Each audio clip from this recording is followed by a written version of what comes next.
കുലത്തിൻ്റെ അടിസ്ഥാനത്തിൽ, റേസിൻ്റെ അടിസ്ഥാനത്തിൽ ഒരു മന്ത്രി തൻ്റെ രാജ്യത്തെ ജനങ്ങളെ വേർതിരിച്ച് കാണാൻ ശ്രമിക്കുന്നത് ആർട്ടിക്കിൾ 15 നഗ്നമായ ലംഘനമാണ്.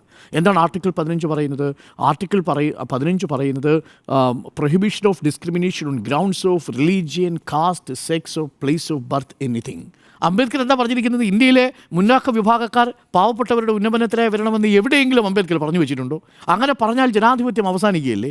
അങ്ങനെ പറഞ്ഞാൽ ഉന്നത കുലജാതർ എന്ന് പറയുന്നതിനൊരു പാട്രണൈസിംഗ് ആയിട്ടുള്ള രക്ഷാകർത്തൃ അധികാരം കിട്ടുകയില്ലേ? അങ്ങനെ വന്നാൽ അവർ അധികാരത്തിൽ ഉടമകളും മറ്റുള്ളവർ അടിയാളന്മാരുമായി തീരുകയില്ലേ? അങ്ങനെ ഒരു ബന്ധമാണോ ഇന്ത്യൻ ജനാധിപത്യത്തിൽ അംബേദ്കർ പറഞ്ഞു വെച്ചിരിക്കുന്നത്? അംബേദ്കർ എന്താ പറഞ്ഞു വെച്ചിരിക്കുന്നത്?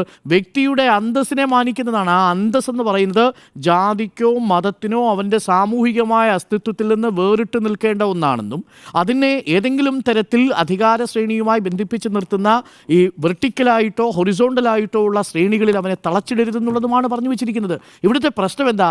ഇവിടെ ശ്രേണീബന്ധിതമായിട്ടുള്ളൊരു അസമത്വമാണ് ജാതി എന്നും ആ ജാതിയിൽ ശ്രേണീബന്ധിതമായ ജാതിയെ മറികടന്നു പോകാൻ നമുക്ക് കഴിയുന്നില്ല എന്നുള്ളതുമാണ് യഥാർത്ഥത്തിലുള്ള പ്രശ്നം. അത് മനസ്സിലാക്കാൻ സുരേഷ് ഗോപിക്ക് കഴിയാതെ പോയതുകൊണ്ടാണ് തുടർന്ന് നടത്തിയ വിശദീകരണത്തിൽ പോലും ഒരു പാട്രണൈസിങ്, ഒരു രക്ഷകർത്തൃ ഭാവം ഉന്നത കുലജാതർക്കുണ്ട് എന്ന് ധരിച്ചു വച്ചിരിക്കുന്നത്.